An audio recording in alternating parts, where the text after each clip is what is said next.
Good afternoon. Hello. Grandmother clock is chiming. Must be time to talk about keto. Hi, I'm Casey Durango of Go Keto with Casey, where I like to talk about how I've lost 97.4 pounds since starting the ketogenic protocol, how you may be able to lose weight, improve your health, and regain control of your life like I did. I hope you're well. We are well. It's a gorgeous day here today in North Carolina, our part of North Carolina. I hope it's nice where you are. I know that it's been some challenging weather lately in different parts of the country. First of all, let me start off by saying thank you for allowing me to be part of your day. But I do need, before anything blows up, this has been the week or 10 days of technical confusion in the world. Everything from financial institutions going wackadoo, trying to download into Quicken, to Zappos sending me an order from 3 orders ago that had already been paid for, to what else? Our fiber optic gigabyte box dying. That kind of thing just doesn't happen. I can't even think of the things that have just been weird. So anyway, please, I hope you can see and hear me. If things disconnect, I apologize, but we will soldier on. Next thing is, this comes up a lot. What am I drinking? Tall glass filled with ice, diet tonic water, a splash of diet cranberry juice, and a squeeze of lime. Almost every time I'm asked about it. Okay. Today's topic is what a lot of people will call a stall or a plateau. Around Go Keto with Casey, we call it a hover. That means you've been losing weight either gradually, or quickly, or whatever, and then the thing feels like you're just kind of gently bouncing on a trampoline. You're just barely bouncing. It's just not going anywhere. It's not really going down. It's not really going up. You're just kind of hovering. This happens. This happens with any kind of weight loss attempt. It can happen anyway. So let me tell you what I think about that. To recap, the ketogenic protocol is one whereby you reduce your carbohydrate intake to a point where your liver no longer pushes out glucose for fuel. And when the glucose tap is turned off from the liver, our bodies happily switch over to burning fat for fuel, ketone bodies there. And just for those, our bodies can produce glucose through gluconeogenesis. I'm talking about the fire hose of glucose that comes out of our liver when we're consuming carbohydrate. Okay, just to be clear there. That's what it is. When this happens, we start burning fat for fuel. Our appetite is naturally suppressed. We eat less. So here's the protocol. Keep your carbohydrate intake to 20 grams or fewer a day, total, not net. If it's not on page 4, link below. Don't eat it, but you don't even need a page. Just eat fatty sources of protein, full fat dairy in limited amounts, non-starchy vegetables, limited amounts. That's it. Don't eat if you're not hungry. That's the hardest part. Stop when you're satiated. That's it. No grams of protein, grams of fat, no percentages of anything, no pie charts, no mandated electrolytes or 128 ounces of water, no time of day eating. Eat when you're hungry. Don't eat if you're not hungry. But what happens if you're doing all that and you're rocking and rolling and things are great? And then what happened? I quit losing weight. So and let me tell you what, this happened to me. My personal story is I was had been morbidly obese for 30 years, from my mid-20s to my mid-50s. I had given up on losing weight ultimately. I didn't want to take insulin for type 2 diabetes. I Googled how to not take insulin for type 2 diabetes. I came across Dr. Eric Westman's white coat video. That's Dr. Eric Westman of Duke University. And it was a very thing. It's not a sales pitch. He was a recording of him talking to his clinic patients. And he said, keep your carbs low. And then he, talks for another 20 minutes, but that's essentially the message. So I said, I can do that. Next time I ate, I just left off the carbs. And the rest, as they say, was history. And cut to the chase, my blood sugar is perfect. On average, it's 72. My blood pressure on average, 110, 112, over 70, over 72. Perfect.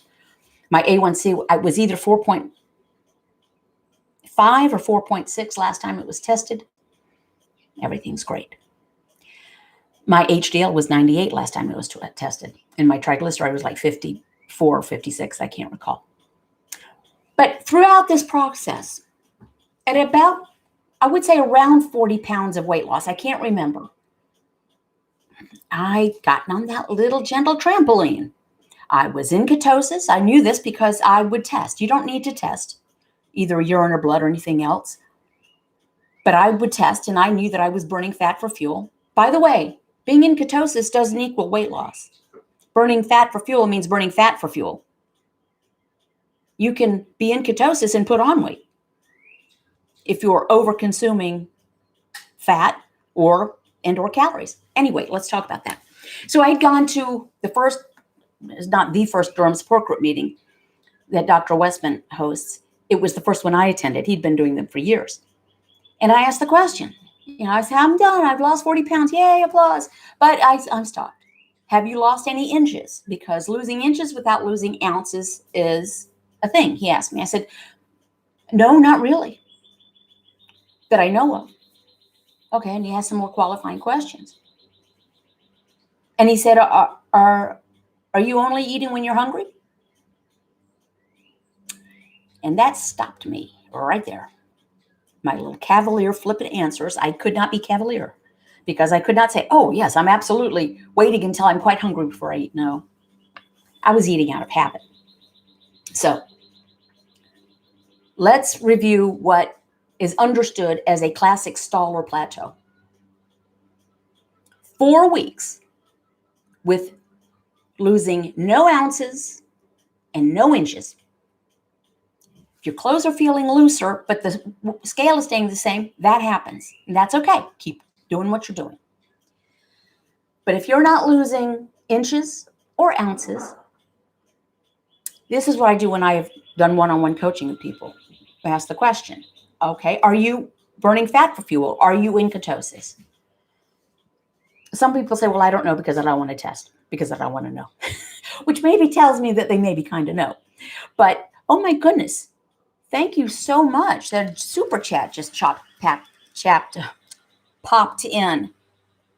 Mike Mikos Danes. Okay, and the super chat, for those you know, very generous contribution, but it pins your question.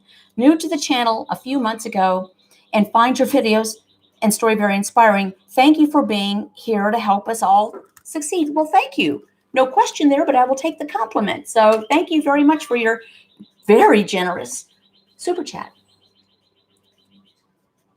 So I will ask, okay, first of all, are you burning fat for fuel? Yes, I am. I measure with the urine strips, which are perfectly fine. I measure with blood strips, which is the gold standard. Yes, I'm burning fat for fuel. Okay.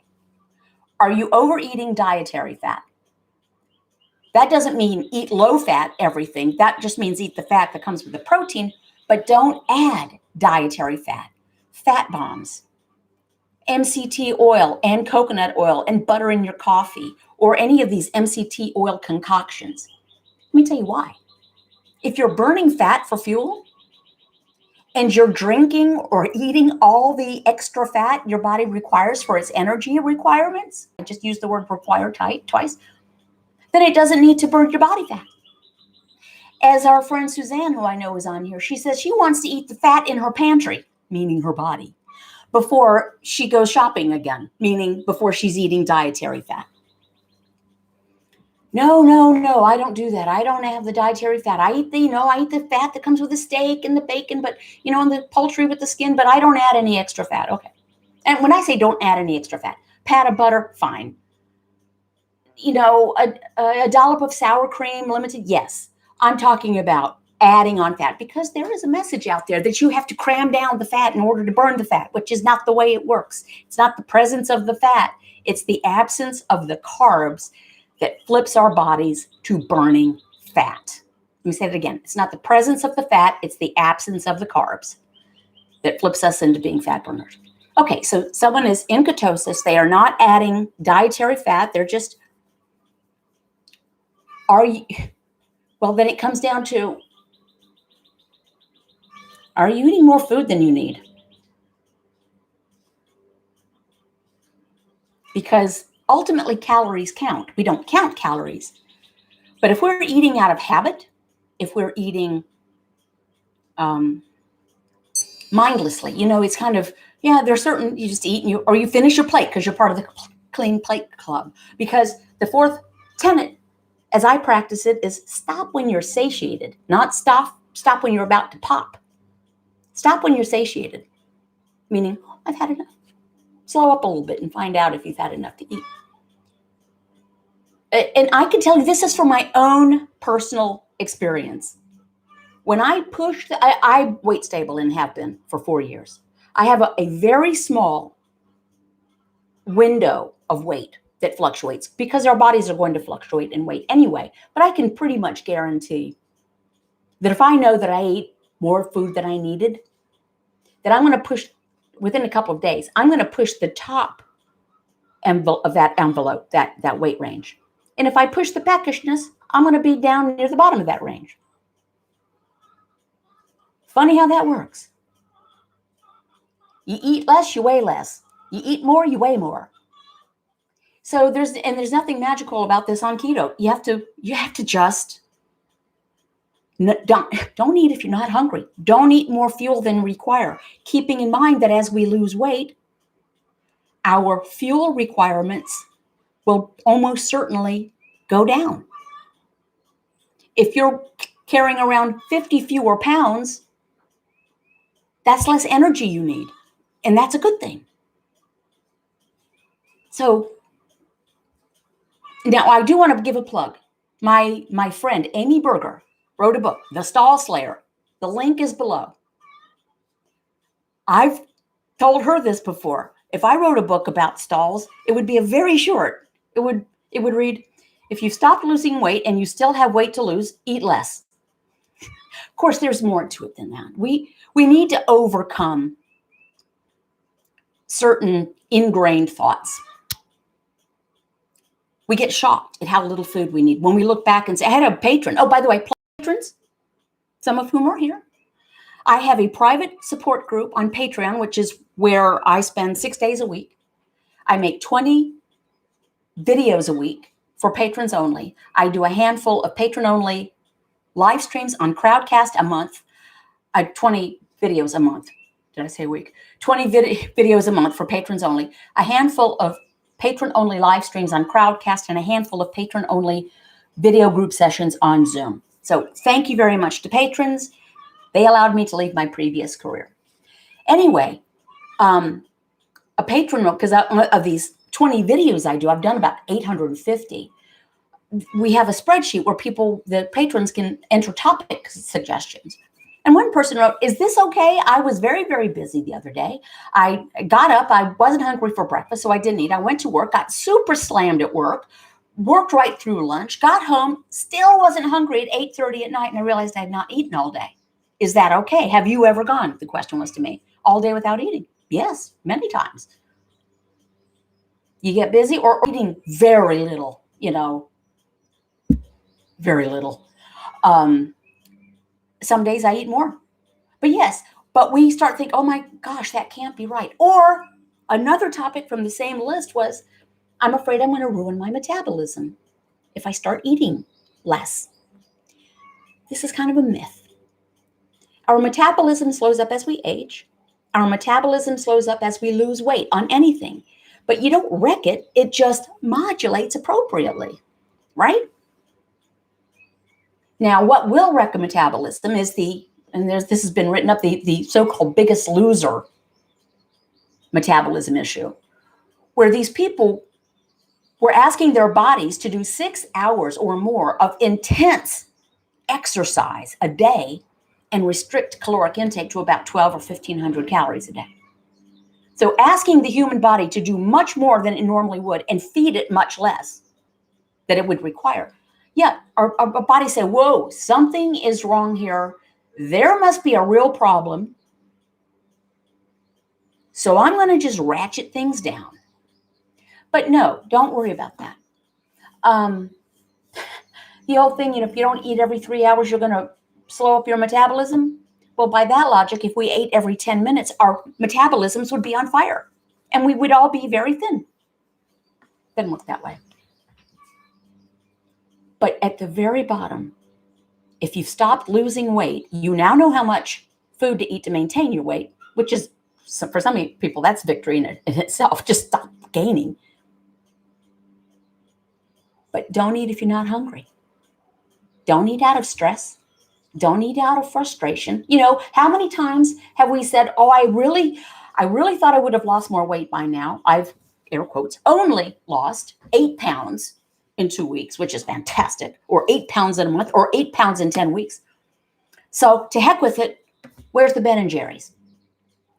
Because that'll fix the problem. That'll fix the weight loss problem. Eating a quart of Cherry Garcia? That's not going to fix things.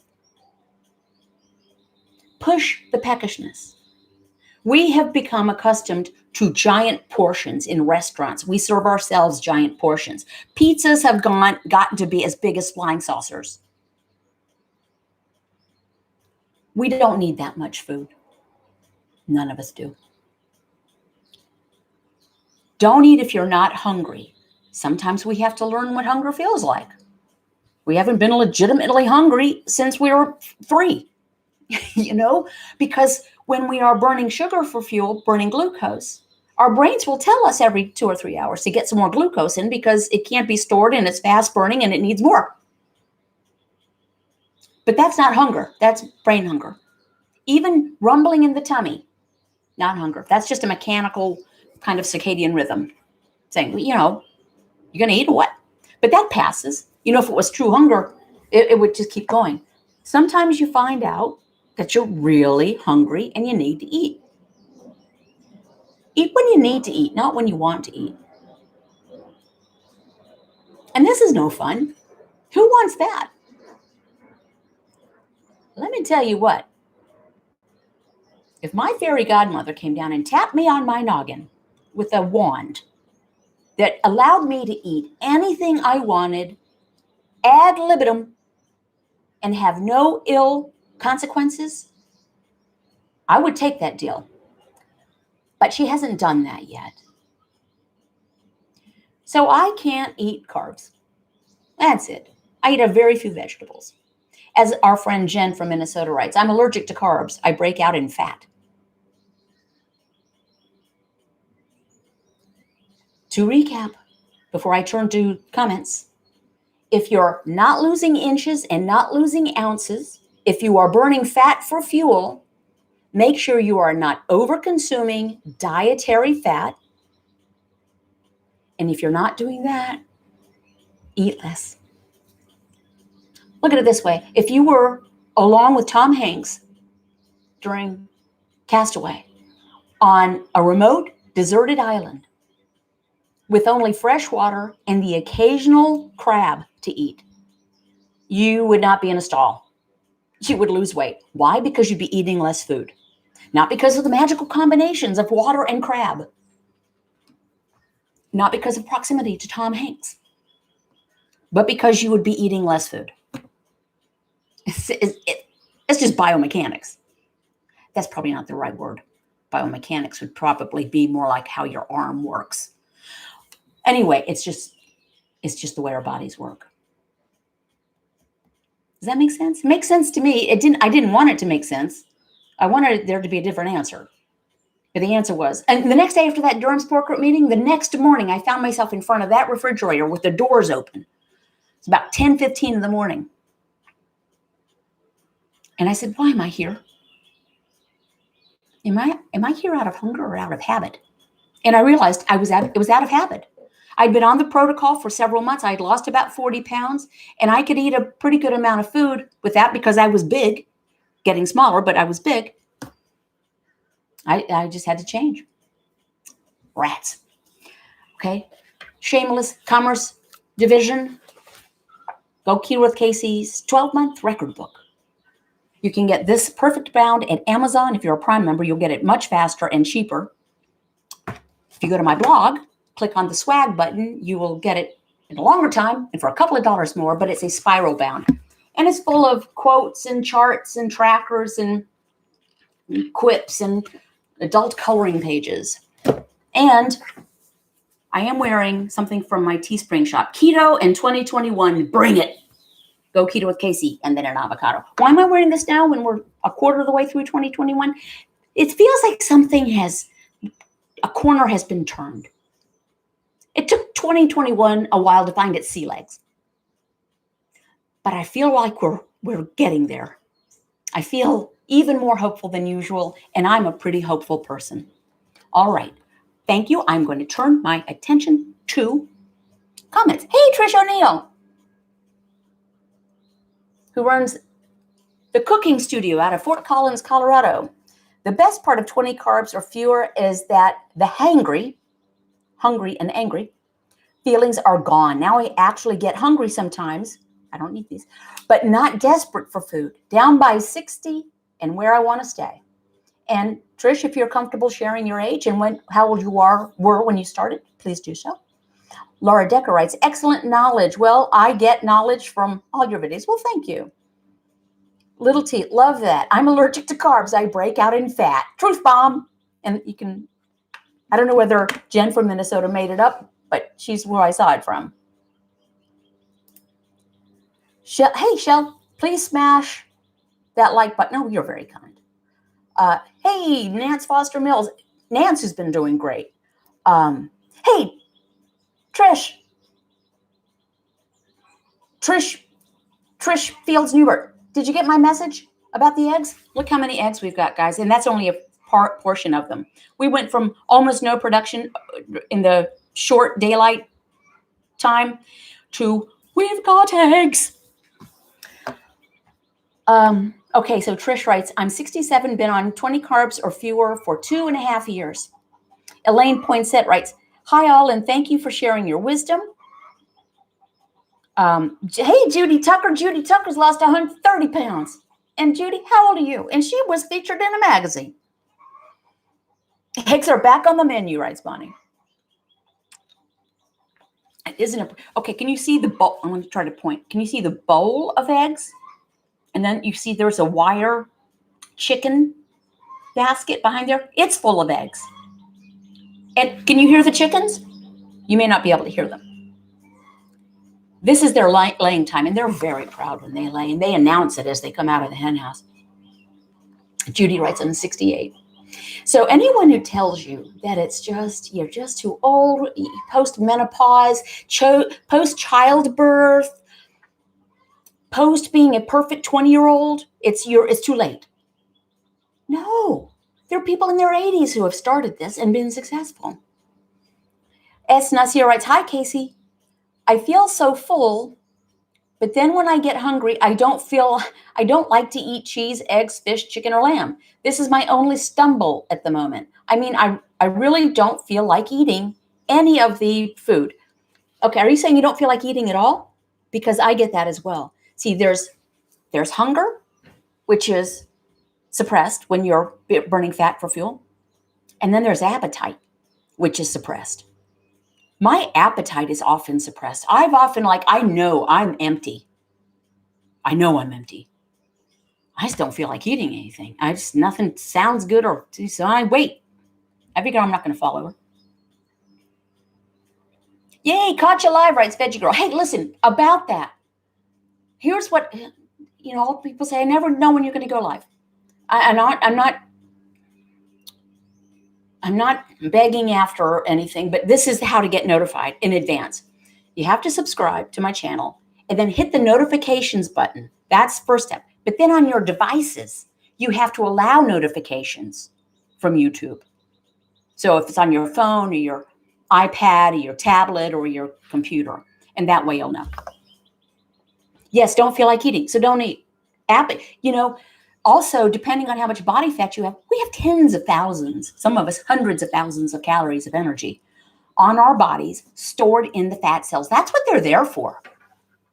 Our bodies would put on fat way back in the days to provide for us during these lean times, no pun intended. That's what the fat is there for.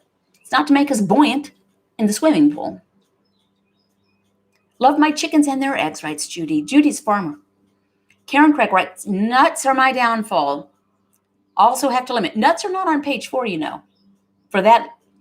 That's one of the reasons. They're very easy to overeat mindlessly. And they're calorically and carb dense. A serving of almonds is like 14 almonds. I mean, a lot of us could just go pump and throw those in our mouths and eat them. So yeah, they're not on page 4. So neither are almond flours or any other alternative flours. But here's the thing. I'm going to really start harping on this. Karen, don't say they're your downfall, because that sets you up for falling down. Here's what I do. I tell myself I don't eat peanuts. And I have to say that out loud sometimes. We have peanuts in the house because we put them in our woodpecker feeder. And I love peanuts. But I don't eat peanuts. I can't tell a lie. Occasionally, we've gone to Texas Roadhouse once in a year. And I've eaten peanuts there. Trish O'Neill writes, if I can't decide what to eat, I realize I don't need to eat just now. It took me at least a year to learn that. It's an excellent point, Trish. You know, someone wrote to me, I can't tell whether I'm bored or hungry. I said, I think you just answered your question. If you don't know whether you're hungry or not, you're not hungry.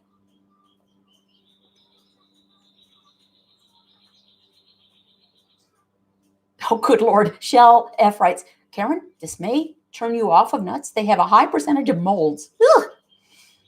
Suzanne Botts writes, stay on page 4.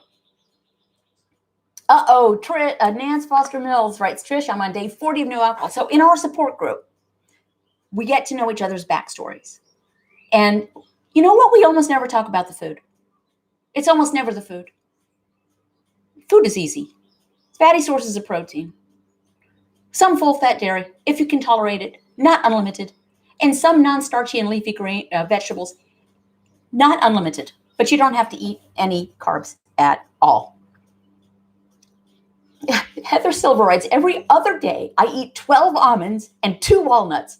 Had to stop eating peanuts. Ate too many. Plus, they're not nuts. They're legumes. Right? They might as well be a pinto bean. Okay, Trish Fields Newbert writes, perhaps restarting meetup at Wine Styles in the near future. I am hoping to. North Carolina is going to be open to all adults to be able to be vaccinated April 7th, starting April 7th. And a lot of people have already been vaccinated. So I'll feel better about it. I'll talk with management up there and see what the limitations would be. For that's a Go Keto with Casey meetup at Wine Styles in Greensboro. I just do once a month. Speaking of once a month, a week from Tuesday is the online free Durham support group meeting with Dr. Eric Westman and myself. I'm not going to put a link there, but if you follow me on Crowdcast, you can see it. It's always the first Tuesday of the month, 6:30 p.m. Eastern. You can also look at my schedule on my blog. There is a link below to that. And I try to keep that updated. Things that are public or private, I try to keep my schedule updated. And then a week or so after that will be Wednesday Wine Day with Amy Berger and me on Crowdcast.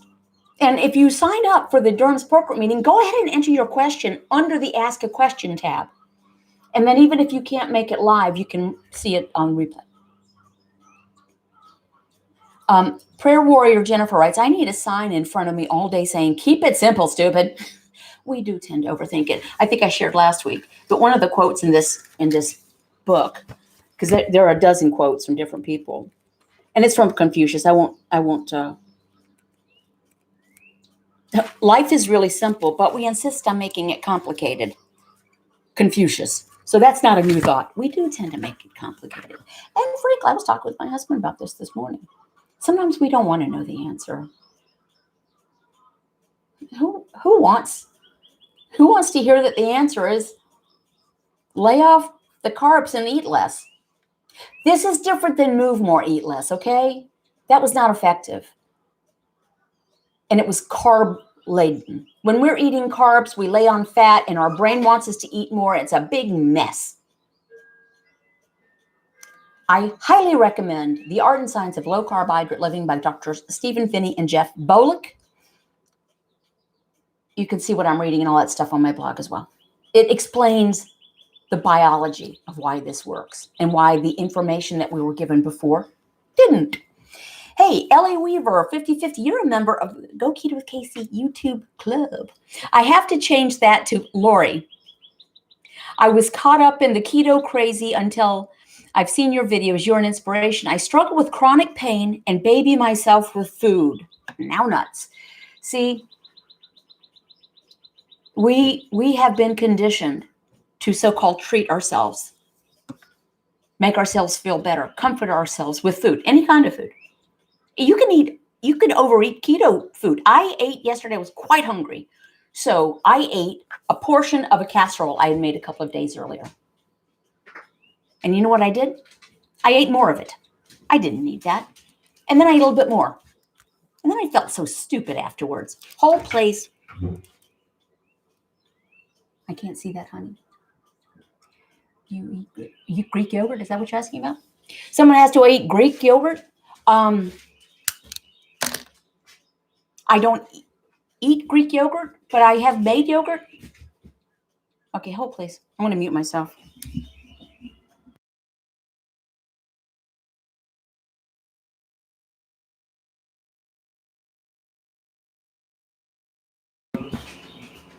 Can you hear me? Often when I mute myself, I don't successfully unmute myself. Hey, Mary Beth Smith. Are we good? Okay. My husband just came in. He's monitoring it over there. But he comes in with this tiny little iPad with the tiny little chat. And then he points to one of his long... There's no way I can read it. But he's my producer.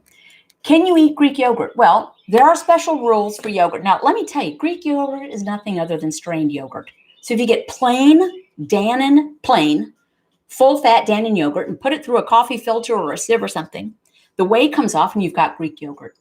Yogurt is an exception. We don't drink milk because of the lactose, but we can drink cream, limited amounts, because of the high fat content. The fermentation process to make yogurt, just as with making wine or spirits, the fermentation process eats the sugar. Consider it's, Ms. Pac-Man going after all the sugar molecules and eating them up, leaving the yogurt. Yes, but not unlimited. Yes, you can have that. Don't get it with sugary syrups or anything in those, But yes, I've made yogurt. As a matter of fact, it's on my list to make some more. And then if you strain it off, it really is cool. Suzanne Botts writes, I treat myself to a cup of coffee mid-afternoon and 20 Trish squats. Okay, there's a story behind that. I am going to start to wrap up. Trish Fields Newbert, if you're into eggs, let me know. Just give me some warning, and then we'll make a time. And that's all I know. So if you are in ketosis and you're not overeating dietary fat and you're not losing weight or inches and you want to lose more, eat less. Or you can get Amy's book and she can explain a whole lot more things to you. Okay. Thanks a lot, guys. I will see you next time. Bye.